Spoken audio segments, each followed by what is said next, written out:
ಕೈಗಾರಿಕಾ ಪ್ರದೇಶದಲ್ಲಿದ್ದ ಹನಿ ನೀರಾವರಿ ಉಪಕರಣ ತಯಾರಿಕಾ ಘಟಕದಿಂದ ತಾಮ್ರದ ತಂತಿ ಹಾಗೂ ಎಲೆಕ್ಟ್ರಿಕಲ್ ಸಾಮಗ್ರಿ ಕಳವು ಮಾಡಿದ್ದ 3 ಆರೋಪಿಗಳನ್ನು ಬಂಧಿಸುವಲ್ಲಿ ದಾವಣಗೆರೆ ಜಿಲ್ಲೆಯ ಹರಿಹರ ಗ್ರಾಮಾಂತರ ಠಾಣೆ ಪೊಲೀಸರು ಯಶಸ್ವಿಯಾಗಿದ್ದಾರೆ.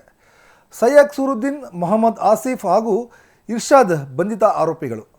ಹರಿಹರ ತಾಲೂಕಿನ ಹನಗವಾಡಿ ಕೈಗಾರಿಕಾ ಪ್ರದೇಶದಲ್ಲಿದ್ದ ಕೊಟ್ರೇಶ್ ನಾಯ್ಕ್ ಎಂಬುವರಿಗೆ ಸೇರಿದಂತಹ ಹನಿ ನೀರಾವರಿ ಉಪಕರಣಗಳ ತಯಾರಿಕಾ ಘಟಕದಲ್ಲಿ ಆಗಸ್ಟ್ 20ರಂದು ಸುಮಾರು 8 ಲಕ್ಷ ಮೌಲ್ಯದ ಸಾಮಗ್ರಿಗಳು ಕಳವಾಗಿದ್ದವು. ಹರಿಹರ ಗ್ರಾಮಾಂತರ ಪೊಲೀಸ್ ಠಾಣೆಯಲ್ಲಿ ಪ್ರಕರಣ ದಾಖಲಾಗಿತ್ತು. ಕಳವಾಗಿದ್ದ ಸಾಮಗ್ರಿಗಳನ್ನು ಹಾಗೂ ಕೃತ್ಯಕ್ಕೆ ಬಳಸಿದಂತಹ ಓಮಿನಿ ಕಾರು ಮತ್ತು ಬೈಕನ್ನು ಪೊಲೀಸರು ವಶಪಡಿಸಿಕೊಂಡಿದ್ದಾರೆ.